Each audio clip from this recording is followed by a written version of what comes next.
அன்புக்குரிய சகோதரர்களே, அல்லாஹ்வின் நல்லடியார்களே, நம்முடைய தீனுடைய மார்க்கத்துடைய அனைத்து செயல்பாடுடைய அடிப்படைதான் இந்த தக்வா, இறை உணர்வு, இறை அச்சம், அல்லாஹ்வுடைய ஞாபகம். ஒரு விடயத்தை தீனாக, மார்க்கமாக, அல்லாஹ் பொருந்திக் கொள்ளக்கூடியதாக ஒரு விடயம் மாறுவதும் அல்லாஹ்வினால் நிராகரிக்கப்பட்டு மார்க்கம் அல்ல, அது துனியா உலகத்துடைய ஒரு லாபத்துக்காக வேண்டி செய்யப்பட்ட ஒரு விடயமாக முடிவு செய்யக்கூடிய ஒரு விடயத்தில் பிரதானமான ஒரு அம்சம்தான் இந்த தக்வா, இறை அச்சம், இறை உணர்வு. தக்வா என்றா இஸ்திக்லாஸ், நாம் செய்யக்கூடிய அனைத்து செயல்களிலும் அல்லாஹ்வுடைய பொருத்தத்தை நாடி அவனுக்காக வேண்டி மாத்திரம், அவனுடைய அருளையும் ரஹ்மத்தையும் மாத்திரம் பெற வேண்டும். இந்த உலகத்தில் வேற எந்த ஒரு நலவையோ நாடாமல் ஒரு விடயத்தை அவனுக்காக வேண்டி செய்வதுதான் இந்த தக்வாவுடைய அடிப்படையான அம்சமாகும். அன்புக்குரிய சகோதரர்களே, நாம் செய்யக்கூடிய எந்த ஒரு அமலாக இருந்தாலும், அது தொழுகையாக இருக்கலாம், ஜகாத்தாக இருக்கலாம், சதகாக்களாக இருக்கலாம், குர்பானாக இருக்கலாம், ஹஜ்ஜாக இருக்கலாம், இது எதுவுமே அல்லாஹ்வை சென்றடைய போவதில்லை. அல்லாஹ்விடத்துல சென்றடைய போகக்கூடிய மிக முக்கியமான விடயம்தான் நாம் அந்த அமலை செய்யும் போது நம்முடைய இறை உணர்வு தக்வாதான். அல்லாஹ் சுப்ஹானஹு வ தஆலா சூரத்துல் ஹஜ்ல இந்த விடயத்தை அல்லாஹ் ஞாபகப்படுத்துகிறார். குர்பானுடைய விடயத்துல அந்த மாமிசமோ அந்த இரத்தமோ இறைச்சோ எதுவுமே அல்லாஹ்வை சென்றடையறதில்லை. வலாகி யனாலுஹு தக்வா மின்கும், ஆனா உங்களுடைய தக்வா, உங்களுடைய இறை அச்சம், அல்லாஹ்வுக்காக வேண்டி நீங்க செய்யக்கூடிய இந்த உணர்வு அது நிச்சயமாக அல்லாஹ்வை சென்றடையும். எதற்காக வேண்டி நீங்க இந்த அர்ப்பணிப்பை செய்றீங்க? சூரத்துல் ஹஜ்ஜுடைய தஃசீரை இந்த காலப்பகுதியில் உலமாக்களிடத்துல காலம் அடித்து நாம் கொஞ்சம் படிக்க கடமைப்பட்டிருக்கிறோம். ஒரு அழகான ஒரு சூரா. இதில் அல்லாஹ் சுப்ஹானஹு வ தஆலா உலகத்துடைய வாழ்க்கை, கியாம நாள், மனிதனுடைய அனைத்து விடயங்களுடைய அடிப்படையான விடயங்களை சுருக்கமாக அல்லாஹ் கொண்டு வந்திருக்கிறார். கியாம நாள்ல இருந்து ஆரம்பித்து அல்லாஹ் கடைசியாக முடிக்கிறான். வஜாஹிது ஃபில்லாஹி ஹக்க ஜிஹாதிஹி வஜ்தபாக்கும் என்று சொல்லி அல்லாஹ்வுடைய விடயத்துல நீங்க அர்ப்பணிப்புகளை செய்யுங்க. எங்களுக்கு ஜிஹாத் என்ற வார்த்தை இருக்குதே, அல்லாஹ்வுக்காக வேண்டி சில கஷ்டங்களை, சில சிரமங்களை, ஒரு விடயத்தை நேர்மையாக நான் செய்ய வேண்டும். எவ்வளவு கஷ்டமாக இருந்தாலும் அவனுடைய பொருத்தத்துக்காக வேண்டி, அவன் சொன்ன அடிப்படையில் அந்த விடயத்தை அடைவதற்காக வேண்டி நாம் ஒரு ஸ்ட்ரகிள் பண்றது, அதுக்காக வேண்டி ஒரு அர்ப்பணிப்பு, அதுக்காக வேண்டி சிரமப்படுவது. அல்லாஹ்வுக்காக வேண்டி, அல்லாஹ்வுடைய விடயத்தில் அல்லாஹ்வுடைய பொருத்தத்தை அடைவதற்காக வேண்டி நாம் அந்த அர்ப்பணிப்புகளை, சிரமங்களை நாம் கொடுக்க வேண்டும். அன்புக்குரிய சகோதரர்களே, நாம் ஒரு தொழிலை செய்வோம், வியாபாரத்தில் ஈடுபடுகிறோம். இந்த வியாபாரமும் ஒரு ஜிஹாத் என்று ரசூல் ஸல்லல்லாஹு அலைஹி வஸல்லம் அவர்கள் குறிப்பிட்டார்கள். ஒரு மனிதன் ஹலாலாக நான் சம்பாதிக்க வேண்டும், நேர்மையாக நான் சம்பாதிக்க வேண்டும். ஒரு கட்டம் வருது, ஒரு வியாபாரி, அவருக்கு ஒரு கஸ்டமர் வந்திருக்கிறார்.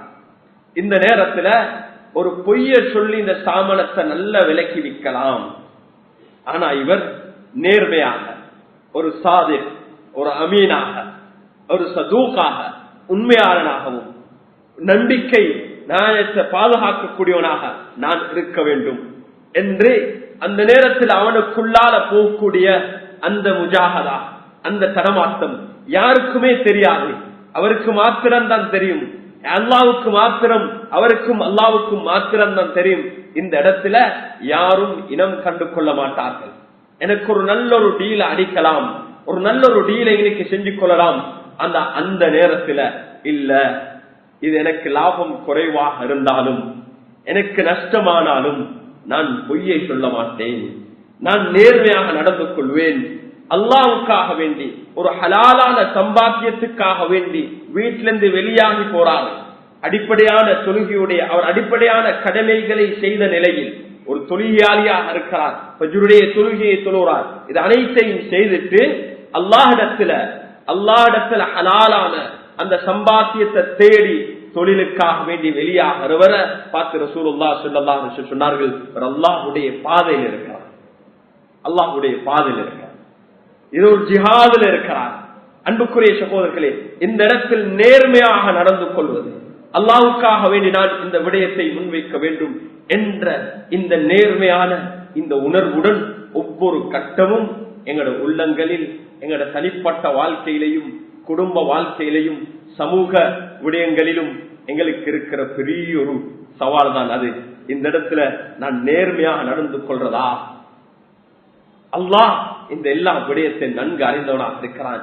இந்த நேரத்தில் எனக்கு நஷ்டம் போல இருந்தாலும் நான் அவனுக்காக வேண்டி இந்த இடத்துல அந்த நஷ்டத்தை நான் சுமக்க தயாராக இருக்கிறேன். அல்லாஹ் எங்களை தேர்ந்தெடுத்திருக்கிறான். அல்லாஹ்வுக்காக வேண்டி வாழ்வதற்கு இந்த உலகத்தை அனைத்தையும் அவனுக்காக வேண்டி நாம் நம்முடைய அனைத்து விவகாரங்களையும் ஒரு இபாதத்தாக மாற்றுவதற்காக வேண்டி கூனு ரப்பானியீன் ரப்பானியன்களாக மாறுங்க. அன்புக்குரிய சகோதரர்களே, நம்முடைய வணக்கத்தையும் நம்முடைய அனைத்து மற்ற விவகாரங்களையும் எங்களால பிரிக்க முடியாது.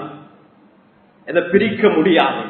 யூதர்களை அல்லாஹ் சபித்த பல காரணங்கள் ஒன்றுதான், அவர்கள் வணக்க வழிபாடுகளையும் அவர்களுடைய ஏனைய விவகாரங்களையும் அவர்கள் பிரித்தார்கள். வணக்கம் என்ற விடயத்தை செய்யும் போது மிகவும் கவனமாக துல்லியமாக அதனுடைய சட்ட திட்டங்களை சரியாக பேணி அதுக்கு எங்கேயும் அவர்கள் ஒரு லூப் போல தேட மாட்டார்கள். அதை துரிதமாக எவ்வளவு கஷ்டமாக இருந்தாலும் அந்த வணக்கத்தை பெர்ஃபெக்டாக செய்ய வேண்டும் என்ற விடயத்தில் அவர்கள் கவனமாக இருப்பார். ஆனா வணக்கம் அல்லாத ரிச்சுவல் அல்லாத மற்ற விடயங்களில் அவர்கள் எப்பொழுதும் தந்திரத்தை பயன்படுத்தினார்கள், ஷார்ட்கட்டை பயன்படுத்தினார்கள். அல்லாஹ் ஹராம் என்று சொன்னதை ஹலாலாக்கிறதுக்கு வழியை தேடினார்கள். அவர்கள் யோசித்தார்கள், இந்த முறையை செய்து கொள்ளலாம், இந்த முறையில் செய்து கொள்ளலாம் என்ற அடிப்படையில் அவர்களுடைய நோக்கமாக இருந்தது ஒரு விடயத்தை நாம் செய்யும் போது தனித்துவத்தை நாம் பேண வேண்டும். அன்புக்குரிய சகோதரர்களே, அல்லாஹ்வின் நல்லடியார்களே, ரப்புல் இஸ்ஸத் அல்லாஹ் நமக்கு தந்திருக்கிற இந்த தீன் இருக்குதே, நம்முடைய அனைத்து விவகாரத்திலையும் ரப்பானியீன்களாக இறை உணர்வோட அவனுக்காக வேண்டி அவன் பார்த்து கொண்டிருக்கிறான் என்ற உணர்வோட நம்முடைய அனைத்து செயல்பாடுகளும் அமைய வேண்டும். அப்படி செயல்பாடுகளை அமைப்பதற்கான ஒரு பயிற்சியாக, அதுக்கான ஒரு முறையாக, ஒரு தர்த்தீபாக, ஒரு ஷரியத்தாக, மார்க்கமாக தான் அல்லாஹ் நமக்கு சில விடயங்களை கட்டாயப்படுத்திருக்கிறார். தொழுகை என்பது அந்த உணர்வை உருவாக்குவதற்காக ஒரு நாளைக்கு 5 தடவை தொடர்ந்து வந்து அல்லாஹு அக்பர் என்று சொல்லிட்டு போயிட்டு எந்த மனசாட்சியில அவருக்கு பொய் சொல்ல முடியும்? அந்த அல்லாஹு அக்பரை மறந்து அல்லாஹு அக்பர். ஒவ்வொரு ருகூலையும் சுஜூதிலையும் அல்லாஹு அக்பர். சலாம் சொன்னதுக்கு பின்னால அல்லாஹும்ம லா மானிஅ லிமா அஸைத், யா அல்லாஹ் நீ தந்தத தடுக்க யாருமே இல்லை, நீ தடுத்தத தர யாருமே இல்லை என்று சொல்லிட்டு இஸ்திக்ஃபார் செஞ்சுட்டு போயிட்டு எந்த மனசாட்சியுடன் அந்த மனிதனுக்கு வெளியே தவறாக நடந்து கொள்ளலாம், அவருக்கு மோசடி செய்யலாம், அந்த மனசாட்சிக்கு விரோதமாக எப்படி நடந்து கொள்ளலாம்? ஆனா அன்புக்குரிய சகோதரர்களே, இவ்வளவு இபாதத்திலும் வணக்க வழிபாடுகளும் உம்ராவுக்கு மேல் உம்ரா, ஹஜ்ஜுக்கு மேல் ஹஜ்ஜு, வருடாந்தம் இந்த தொடராக செய்து அந்த அமல்கள் அவருடைய உள்ளத்துல ஒரு அசரை, ஒரு தாக்கத்தை, இறை உணர்வை உருவாக்கல் என்றால் அல்லாஹ் நம்மை பாதுகாக்க வேண்டும். அல்லாஹ் நம் அனைவரையும் அப்படியான நிலைமையை விட்டும் பாதுகாக்க வேண்டும். நம்முடைய உள்ளங்கள் அப்படியே கல் நெஞ்சங்களாக மாறி இருக்கு. அல்லாஹ் உடைய அச்சம் இல்லை. அல்லாஹ்வை நான் அல்லாஹ்வை சந்திக்க வேண்டும், அவனுக்கு என்னுடைய அனைத்து செயல்பாடுகள் விடயத்திலும் நான் பதில் சொல்ல வேண்டும் என்ற உணர்வில்லாமல். அன்புக்குரிய சகோதரர்களே, இந்த ஹஜ்ஜுடைய காலம் இந்த ஒரு விடயத்தை ஞாபகம். ஹஜ்ஜுக்காக வேண்டி எவ்வளவு பணம் செலவழித்து போறோம். www.acmyc.com. யாருக்காக வேண்டி? ஹஜ் என்பது பைத்துல்லாஹ்வை நாடி போறது. பைத்துல்லாஹ் என்றா அல்லாஹ்வை நாடி, அங்கனைக்கு போயிட்டு நாம் சொல்ல போறோம், லப்பைக் யா அல்லாஹ், உன்னுடைய அழைப்புக்கு நான் பதில் அளித்தேன் யா அல்லாஹ். நான் இந்த இடத்துல யா அல்லாஹ் என்னுடைய அனைத்து விடயத்தை உன்னிடத்துல முன்வைத்திருக்கிறேன் யா அல்லாஹ். லப்பைக் அல்லாஹும்ம லப்பைக். அல்லாஹ், உன்னை தவிர வணக்கத்துக்குரியவன் யாருமே இல்லையா அல்லாஹ். உனக்காக வேண்டி நான் இந்த இடத்துக்கு வந்திருக்கேன். இந்த ஹஜ்ஜுடைய காலம் இருக்குது. ஒன்று நமக்கு இந்த இஹ்லாஸையும் தக்வாவையும் இறை உணர்வையும் ஞாபகப்படுத்தக்கூடிய ஒரு காலமாக இந்த காலம் அமைய வேண்டும். ஹஜ்ஜுடைய காலங்கள் இது ஒவ்வொன்றும் அல்லாஹுடைய இந்த உணர்வு ஹஜ்ஜுடைய மாதத்தில் குறிப்பாக அந்த பெருநாளுடைய தினத்திலிருந்து தொடர்ந்து ஐயாமு தஷ்ரீக்குடைய நாட்கள்ல நாம் என்ன சொல்றோம்? தக்பீர், அல்லாஹு அக்பர், அல்லாஹு அக்பர், அல்லாஹு அக்பர் என்று தக்பீர் சொல்லிக் கொண்டிருக்கிறோம். அன்புக்குரிய சகோதரர்களே, இந்த இறை உணர்வை அதிகப்படுத்தக்கூடிய ஒரு சந்தர்ப்பம் தான் இந்த காலங்கள். இந்த காலங்களை ரசூலுல்லாஹ் ஸல்லல்லாஹு அலைஹி வஸல்லம் அவர்கள் சரியாக முறையாக பயன்படுத்தினார்கள். இந்த தில்ஹிஜ்ஜாவுடைய முதல் 10 நாள், நாம் இன்று துல்காதாவுடைய 22ஆம் தேதி, இன்னொரு வாரம் வார ஜும்ஆவோட இரவைக்கு புறப்பாக்கப்படும். அது 29வது நாள். வார ஜும்ஆ 29வது, துல்காதா 29வது நாள். அதுக்கு பின்னால தில்ஹிஜ்ஜாவுடைய ஆரம்பமாயிடும். இந்த முதல் 10 நாள்ல ரசூல் ஸல்லல்லாஹு அலைஹி வஸல்லம் அவர்கள் இதுதான் நாட்கள்ல சிறந்த நாட்கள், இரவுகள்ல சிறந்த இரவுகள். ரமதானுடைய கடைசி 10 இரவும் தில்காதாவுடைய முதல் 10 இரவுகளும் 10 நாட்களும் சிறந்த நாட்கள். ஸல்லல்லாஹு அலைஹி வஸல்லம் சொன்னார்கள், இந்த நாட்களில் செய்யக்கூடிய அமல் இருக்குதே அல்லாஹ்வுக்கு மிகவும் விருப்பமான அமல். இது நாம் ஒரு பயிற்சிக்கு, இந்த உணர்வை தூண்டக்கூடிய ஒரு காலம், இந்த ஃபீலிங்கை தூண்டக்கூடிய ஒரு காலம். இதை பயன்படுத்தி நாம் இந்த காலங்களில் இந்த இபாதத்களில் இந்த வணக்க வழிபாடுகளில் ஈடுபட வேண்டும். சிலர் சொல்லுவார்கள், இல்ல முக்கியம் என்னண்டா கேரக்டரும் ஆக்ஷனும் தான் இந்த வணக்க வழிபாடுகள், இதெல்லாம் அதெல்லாம் நோக்கம் அல்ல, நோக்கம் அதனுடைய செயல்பாடு அல்ல. அன்புக்குரிய சகோதரர்களே, எதை அல்லாஹ் கட்டாயப்படுத்தினான், எதை ரசூல் ஸல்லல்லாஹு அலைஹி வஸல்லம் அவர்கள் சுன்னாவாக செய்தார்களோ அந்த ஒவ்வொரு இபாதத்திலும் அதனால எங்கட கேரக்டர் மாறினோ மாறலையோ அந்த ஒவ்வொரு அமலும் முக்கியமான, அதை தொடர்ந்து செய்து கொண்டே இருப்போம், தொடர்ந்து செய்து கொண்டே இருப்போம். இன்ஷா அல்லாஹ் ஒரு காலத்தில் இன்றைக்கு என்ற உள்ளம் மாறாட்டி நாளைக்கு நிச்சயமாக மாறும். இந்த வருஷம் மாறலண்டா வார வருஷம் அந்த அமல்ல என்னுடைய உள்ளம் மாறும். அன்புக்குரிய சகோதரர்களே, இந்த அமல்களை செய்கிறேன் என்னிடத்துல மாற்றம் இல்லை என்ற அடிப்படையில இந்த அமல்களை விட்டும் எங்களுக்கு தூரமாக இயலாது. ரசூலுல்லாஹ் ஸல்லல்லாஹு அலைஹி வஸல்லம் அவர்கள் நமக்கு இந்த ஒரு பயிற்சியை, இந்த ஒரு ட்ரெயினிங்க படிச்சு தந்தாங்க. தொடர்ந்து இந்த விடயத்தை கன்சிஸ்டன்டாக செய்ய செய்ய செய்ய தொடராக ஸல்லல்லாஹு அலைஹி சொன்னாங்க, அல்லாஹ்வுக்கு மிக விருப்பமானது என்னண்டா அதுவமுஹா, ஒரு கொஞ்சம் அமல செஞ்சாலும் வஇன் கல்ல, கொஞ்சமாக இருந்தாலும் தொடர்ச்சியாக செய்யும். நாங்க தொடர்ச்சியாக கன்சிஸ்டன்டாக செய்யும் போது அதனுடைய இலக்கை நாம் அடைவோம். ஒரு ஆள் தொழுறாரு, தொடராக தொழுறாரு, அவர் தொடராக ஜமாத்துடன் தொழுறாரு, தொடராக அந்த அமல்ல ஈடுபடுறாரு. அந்த தொடரான அந்த அமல் ஒரு கட்டத்தில் அவருக்கு அந்த இலக்கை, அந்த தக்வாவை, அல்லாஹுடைய ரிபாவை, அல்லாஹுடைய பொருத்தத்தை, தன்னுடைய அனைத்து அமல்களையும் தன்னுடைய அனைத்து செயல்பாடுகளையும் அந்த கேரக்டரை மாற்றுறதுக்கு காரணமாக. ஆனா தொடர்ந்து அவர் அதை செய்து கொண்டே இருக்கணும். சொல்லுவாங்க, இந்த உலகத்துல சக்சஸுக்கு, உலகத்துல யாரெல்லாம் ஒரு விடயத்தில் வெற்றி அடைந்தார்களோ அவங்கள்ட்ட ஒரு விடயத்தை நீங்க கேட்டீங்கன்னா சொல்லுவாங்க, வெற்றிக்கு அடிப்படை காரணம் கன்சிஸ்டன்சி. விடாம நான் அதை செஞ்சு கொண்டே இருந்தேன், இன்றைக்கு நடக்கல நாளைக்கு இல்ல, ஆனா தொடர்ந்து செஞ்சு கொண்டே இருந்தேன். அல்லாஹ் ஒரு கட்டத்துல திறப்பான். அந்த திறந்ததுனால என்னுடைய இவ்வளவு கால முயற்சிக்கும் அல்லாஹ் அந்த கூலியை நசீபாக்குவான். இந்த அமல்கள் இந்த ஒவ்வொரு வருடமும் அல்லாஹ் தில்ஹிஜ்ஜாவுடைய 10 நாள் அல்லாஹ் நசீபாக்குறான். ஒவ்வொரு வருடமும் அல்லாஹ் ரமலானுடைய மாதத்தை எங்களுக்கு தாரான். ஒவ்வொரு வருடமும் இப்படியான சந்தர்ப்பங்களை தாரான். இந்த சந்தர்ப்பங்களை ஒவ்வொரு வருடமும் தொடராக ஒவ்வொரு வருடமும் நாம் இந்த அமலை செய்வோம். ஒவ்வொரு வருடமும் எங்களுக்கு ஏழுமான முறையில் இந்த அமல்களை செய்து அதனூடாக அல்லாஹுடைய பொருத்தத்தை நாடி நாம் அதை அடைவதற்கான முயற்சியில் ஈடுபட்டுக் கொண்டிருக்கிறோம். அதான் வஜாஹிது பில்லாஹி ஹக்க ஜிஹாதி. அது அல்லாஹ்வை முறையாக சரியாக அதற்கு நீங்க முயற்சி செஞ்சு கொண்டே இருங்க, ஸ்ட்ரகிள் பண்ணிக்கொண்டே இருங்க, அதுக்காக வேண்டிய அர்ப்பணிப்பு செஞ்சு கொண்டே இருங்க. அல்லாஹ் உங்களை தேர்ந்தெடுத்திருக்கிறான். இந்த தீன்ல, இந்த மார்க்கத்தில் அல்லாஹ் உங்களுக்கு எந்த ஒரு கஷ்டத்தையோ சிரமத்தையோ உண்டாக்கல. சூரா ஹஜ்ஜுடைய கடைசி அல்லாஹ் பல விடயங்களை பேசிட்டு வந்து கியாமத்துடைய நாள், சிலை வணக்கம், இந்த எல்லா விடயங்களையும் பேசிட்டு வந்து கடைசி அல்லாஹ் சொல்லிக்க உங்களை நான் தேர்ந்தெடுத்திருக்கிறேன். இந்த ஈமான் உள்ள சமூகத்தை அல்லாஹ் எங்களை தேர்ந்தெடுத்திருக்கிறான். இந்த தீன்ல மார்க்கத்துல கஷ்டம் சிரமம் என்று ஒன்று இல்லை, எல்லாத்தையும் அல்லாஹ் நடுநிலைமை ஆக்கியிருக்கிறான்.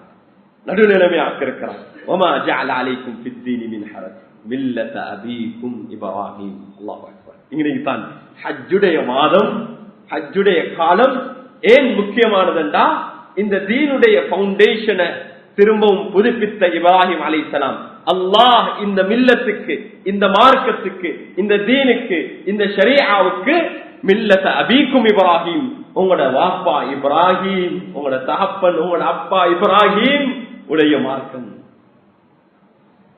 அதுதான் அல்லாஹ் முஸ்லிம் என்ற அந்த பேர், அவன் தான் உங்களுக்கு இந்த பேர். நாங்க யார் முஸ்லிம் என்றத இது அல்லாஹ் நமக்கு தந்ததை.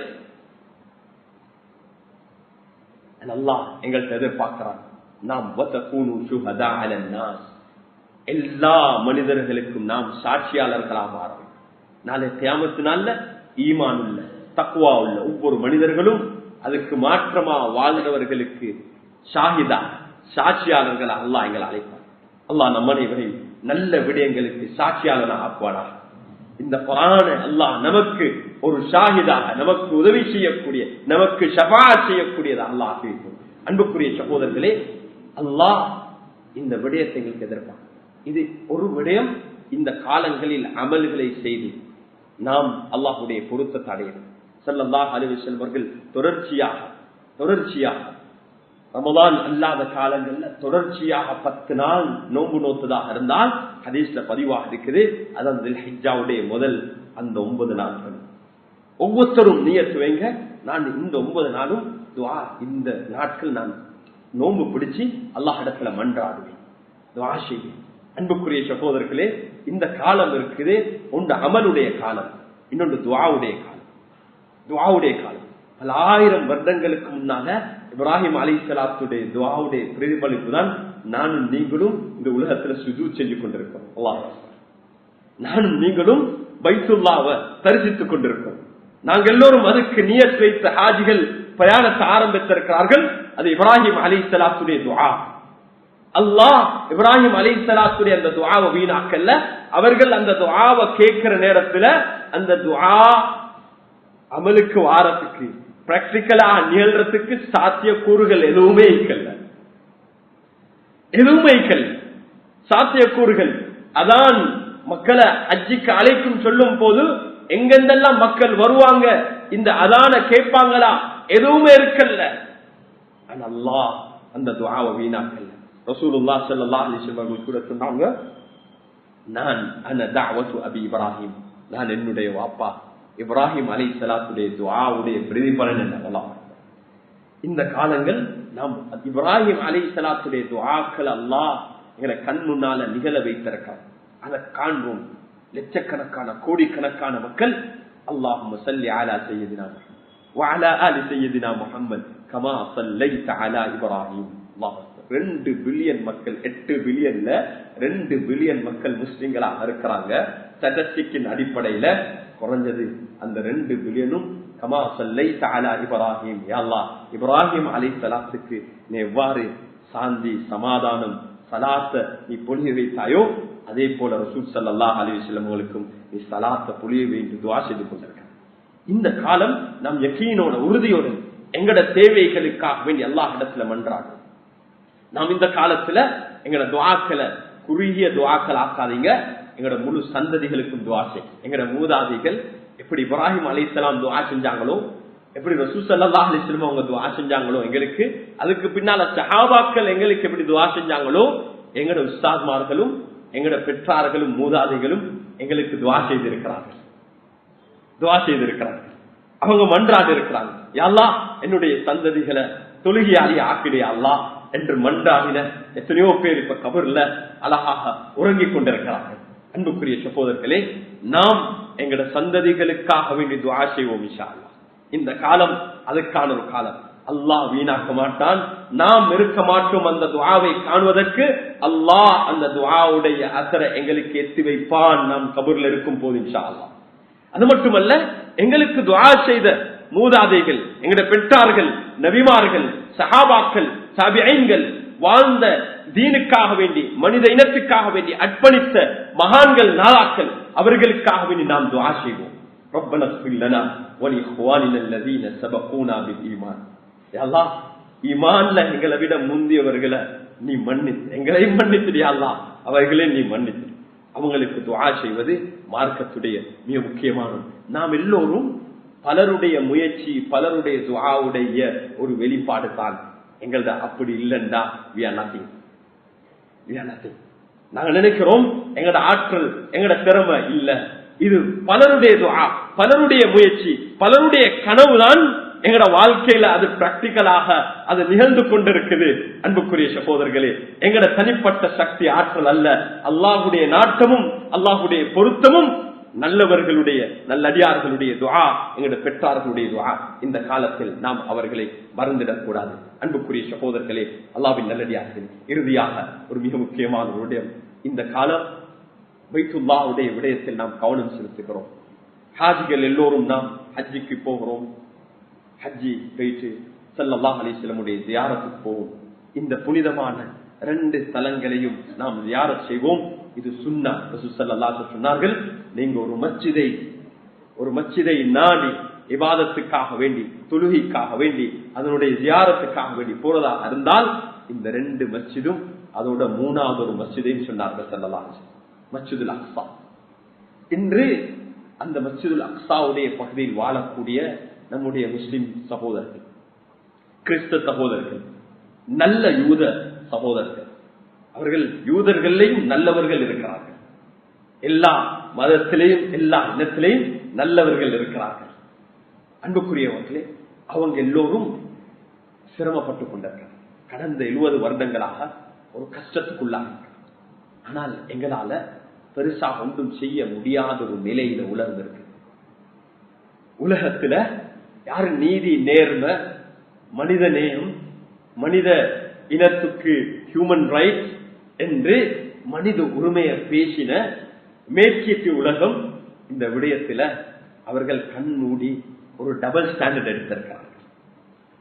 மனித உயிர்களுக்கு எந்தவித மதிப்பு இல்லாமல் கொலை செய்யப்பட்டு ஒரு மிகவும் பயங்கரமான நிலை. இந்த நேரத்தில் அன்புக்குரிய சகோதரர்களே, எங்களுக்கு ஒரு கடமைப்பாடு இருக்குது. எங்களுக்கு எதுவுமே செய்ய முடியாட்டிலும் கையை இந்த அல்லாஹ் இடத்துல துஆ செய்யலாம். இந்த காலங்களில் நாம் அவர்களை மறந்துடக்கூடாது. அங்கு மட்டுமல்ல, இது மீடியால எங்களுக்கு விளங்குது. மீடியால வராத சில இடங்கள்ல மக்கள் சிரமப்பட்டுக் கொண்டிருக்காங்க. ரோஹிங்யா முஸ்லிம்கள் எங்களுக்கு தெரியும். அவங்க இன்னுமே அந்த கஷ்டத்துல சிரமத்துல தான் இருக்கிறார்கள். ஒரு சிலர் பங்களாதேஷ்லையும், இன்னொரு சிலர் மியான்மர்லையும் சில இடங்களுக்கு போகும்போது அவர்கள் சொல்லுவார்கள், எங்களோட விவகாரங்கள் மீடியாவுக்கு வரல, அதனால 7 மணி ஞாபகப்படுத்துங்க. அதே போல சைனால ஒரு பகுதியில வீக முஸ்லிம்கள், சைனால எல்லா பகுதியில முஸ்லிம்கள் சிரமப்படுறாங்க இல்ல, சைனால இன்னொரு பகுதியில வீக முஸ்லிம்கள், அவர்களும் உலகத்துல பல காலங்களாக சிரமப்பட்டுக் கொண்டிருக்கிறார்கள். இது அரசியல் ரீதியாக, அரசியல் லாபத்துக்காக வேண்டி, பலத்துக்காக வேண்டி, சூப்பர் பவர்ஸ்கள் அவங்களுடைய சில நலன்களை அடைவதற்காக வேண்டி அப்பாவி மக்களை கஷ்டப்படுத்திக் கொண்டிருக்கிறார். இந்த நேரத்தில் நாம் கையேந்த வேண்டிய ஒரு நிலையில் இருக்கிறோம். எங்களோட துஆவுடைய பவரை நாங்க ஒரு காலமும் குறைவாக எண்ணக்கூடாது. இன்றைக்கு இல்லாட்டிலும் அல்லாஹ் ஒரு நாள் நிச்சயமாக அதற்கான பதிலை நிச்சயமாக அல்லாஹ். அதே போல அன்புக்குரிய சகோதரர்களே, மியான்மரில், சூதானில் இதுவரைக்கும் உள்ள ஸ்டாட்டிஸ்டிக் நேற்று பார்த்த அடிப்படையில் 5 லட்சத்துக்கு மேல இன்னசென்ட் சிவிலியன் உயிரிழந்திருக்கார், கொலை செய்யப்பட்டிருக்கார். 2 பக்கத்துல அங்க யாரு ஆட்சிக்காக வேண்டி, அதிகாரத்துக்காக வேண்டி ராணுவமும் பலமும் அவ்வளவு அட்டாக் பண்ணி அந்த நாடு அப்படியே நாசமாகி போயிட்டது. இவ்வளவு உலகத்தில் நாம் வாழக்கூடிய இந்த முன்னேறின நாடு, உலகம் சொல்லுது இவ்வளவு ஹியூமன் ரைட்ஸ் பத்தி பேசக்கூடிய நாடு. பெண்களுடைய உரிமையும் சிறார்களுடைய உரிமையும் சின்ன சின்ன விடயங்களை அடிப்படையாக வைத்து அதற்காக வேண்டி குரல் கொடுக்கக்கூடிய இந்த உலகத்தில் இவ்வளவு படுகொலைகள் நடக்கும் போது உலக சக்திகள் அதை கண்மூடித்தனமாக இருக்கிறார்கள். இதுக்கு அடிப்படை காரணம் என்னன்னா, ஈமான் உள்ள உயிரோட வாழக்கூடிய நாம், உணர்வு உள்ள இரையச்சம் உள்ள சமூகம், நாம் பலத்தை இழந்திருக்கிறோம். அல்லாஹ் எங்களை சோதித்துக் கொண்டிருக்கிறான். இந்த நேரத்தில் அதிகமா நாம் இஸ்திக்பார் செய்யறதோட நாம் கையேந்தி அல்லாஹ்விடத்துல துஆ செய்ய கடமைப்பட்டிருக்கிறோம். இந்த ஹஜ்ஜுடைய இந்த காலத்தை அவர்களுக்காக வேண்டி டெடிகேட் பண்ணுவோம். அன்புக்குரிய சகோதரர்களே, கொஞ்சம் யோசிங்க. அல்லாஹ் எங்களையும் எங்களோட சமூகத்தையும் நாட்டு மக்களையும் உலக மக்களையும் பாதுகாக்க வேண்டும். எங்களுக்கு அந்த நிலைமை உண்டாகினா கொஞ்சம் அச்சம் வந்தா எப்படி தடமாறும், கொஞ்சம் அச்சம் சின்ன சின்ன நிகழ்வுகள்ல நாங்க கண்டோம். கொஞ்சம் அச்சம் அங்கெங்க வந்தா எவ்வளவு கஷ்டப்படுகிறோம், எவ்வளவு தடமாறுறோம். அந்த மக்கள், அந்த குழந்தைகள் என்ன நிலையில இருக்காங்க? நிச்சயமாக அவர்கள் பாக்கியசாலிகள். அல்லாஹ் அவர்களை மன்னிப்பான், அவர்களுக்கு ஒரு உயர்ந்த அந்தத்தை நசீபாக்குவான். அல்லாஹுடைய ஹிக்மத் என்னண்டா, இந்த உலகம் இந்த உலகத்தோட முடிகிறதல்ல. நாம் நிராசை அடைய தேவையில்லை. இது ஒரு எபிசோட் கண்டினியூவேஷன். உண்மையான வெற்றி என்னண்டா, ஈமானுடன் நாம் மரணித்தோம் என்றால் ஈமானுடன் மௌனித்தால் அதான் பெரிய வெற்றி.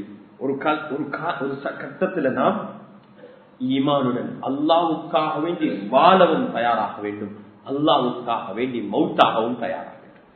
சிலர் லேசா சொல்லுவாங்க, நான் அல்லாஹ்வுக்காண்டி மௌத்தா போறேன், அதுக்கு முன்னால் அல்லாஹ்வுக்காண்டி வாழ்ந்து காட்டு. சில கட்டங்கள் அல்லாஹ்வுக்காண்டி வாழ்றது கஷ்டம். அல்லாஹ்வுக்காக வேண்டி வாழ வேண்டும், அதான் ஜிஹாத். அல்லாஹ்வுக்காக வேண்டி நேர்மையாக நாம் வாழ வேண்டும். அன்புக்குரிய சகோதரர்களே, இந்த காலத்தில் நாம் அவர்களை மறந்துடக் கூடாது. நாம் அல்லாஹ்விடத்துல கையேந்துவோம். அல்லாஹ் நமக்கு இரக்கம் காட்டக்கூடிய, நீதியை நேர்மையை நிலைநாட்டக்கூடிய உலக தலைவர்களை, அரசியல் தலைவர்களை எல்லாம் உருவாக்க வேண்டும். அன்புக்குரிய, எங்களோட பாவத்தின் காரணமாக அல்லாஹ் எங்கள் மீது கருணை காட்டாத, நீதியும் நேர்மையும் நேர்மையாக நடந்து கொள்ளாத ஒரு தலைமத்துவத்தை அல்லாஹ் உருவாக்க இருக்கிறான். அதனாலதான் முழு உலகமும் நாம் தடமாறிக்கொண்டிருக்கிறோம். நம்முடைய நாட்டிலையும் தான் எல்லா இடத்திலையும் அல்லாஹ் இடத்துல அதை கேட்கும். லா துஸல்லித் அலைனா பிதுனூபினா மல்லா யஹாஃபுக ஃபீனா வலா யர்ஹம். யா அல்லாஹ், எங்களுக்கு இரக்கம் காட்டாத, உனக்கு அஞ்சாத, உனக்கு பயப்படாத. அன்புக்குரிய சகோதரர்களே, அதிகாரம் பலம் உள்ளவர்கள் அல்லாஹ்வுடைய அச்சம் இல்லைண்டா அவங்களை விட பயங்கரமானவங்க யாரும் இல்லை.